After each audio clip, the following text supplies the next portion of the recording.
is Rosarna Mix Vlog, and nandito ako ngayon sa aking garden. Kung nakikita nyo, meron na namang anak yung aking isang Sansevieria na variety. So, para hindi siya congested, I'm going to transfer that. Hindi lang yan isa.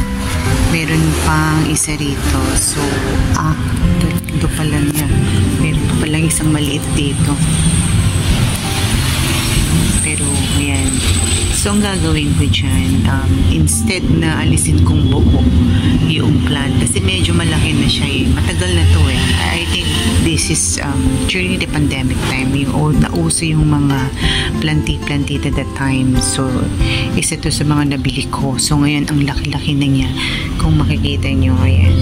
Siya dun sa stand niya, kung saan siya nakapatong para mas madali sa aking kuhanin yung mga baby plants na yan. So, yan. Actually, meron isa, I don't know, kung this one is parang siguro dahil lagi siyang nababasa, pero it can still be saved.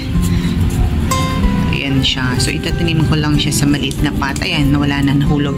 And then, ito. Tatanim ko lang siya sa maliit na pot para lumaki. Pero yung dalawang malaki na yan, talagang aalisin ko siya. Hindi ko aalisin totally the whole plant na yan.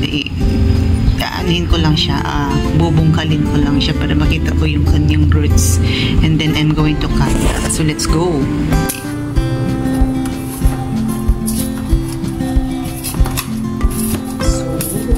Ko lang siya. Let's see. The roots na pwede lupitin. Para hindi ko na siya alisin dito.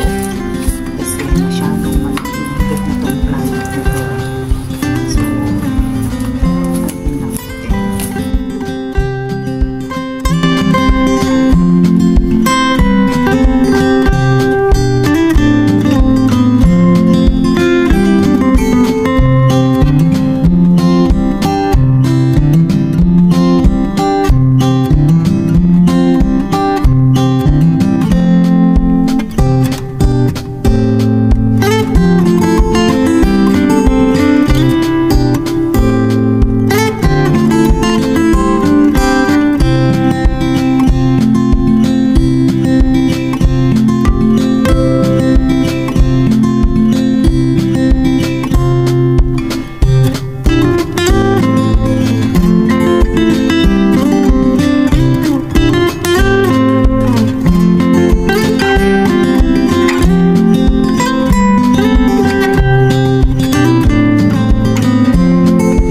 plant.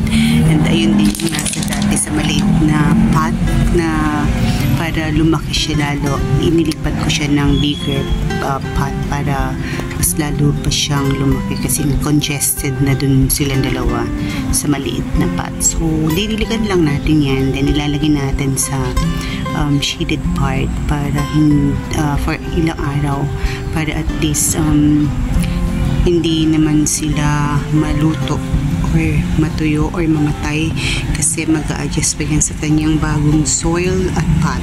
Tayo sa gilid ng aking bahay. So yan na yung aking mga collections during the pandemic, after the pandemic. Isa-isang lang yan variety nun since na mabibilis silang dumami. Ayan na siya. So, marami. Meron pa tayo sa gilid. So, ito. Nakita na naman ako na due for repotting. Paghihiwalayin ko si mother. Actually, anak natin nung malaki yan. Pinag-ilisan natin ang dalawa. So, ayan. Meron na naman anak. So, maano siya. Mabilis siyang dumami. So, ang ating giant monso. Maliit lang yan dati. Yan. Tapos, yan yung mga anak. Kung makikita nyo, mga anak na yan.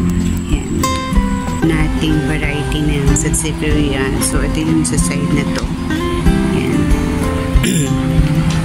Dami na siya. And of course, ito naman sa side na to. Yun yung mga babies na inilalagay ko muna sa maliit na pot. And I'm going to transfer sa malaki pag talagang lumaki na sila. So, ito pa. Mga Sansevieria din. Mga anak lang din yan. So, dumami ng dumami. And of course, dito naman sa side na to, meron na rin. Yan. Malaki na sila. Then yung eventually, I need na yan na i-transfer na rin sa bigger pot. Yan. Yan yung mga collections ko. From 1 hanggang mag-multiply na siya. Ganun siya kabilis dumami. At dito din sa side ng aking pocket garden, yan, malaki na. Due for repotting na rin yan kasi sobrang laki talaga niya. Kung nakikita nyo, maliit na yung kanyang pot para sa kanyang puno. So, punta tayo dito sa side na ito. Andito yung aking mga copper tone. Diyan ko siya nilagay. So, meron na rin, dumadami na rin yan. So, pag may time ako, ihiwalay ko yung mga iba para at least dumami din siya and para maging maluwag yung paso para sa isang branch or halaman. Yan, ang dami yan. Gusto ko yung color nito. Again, thank you everyone for watching my video. This is Rosarna Mix Vlog saying thank you everyone sa lahat ng mga teams na laging nagsusupport kay ate. Maraming salamat at sa members of the team. Bye everyone and thank you.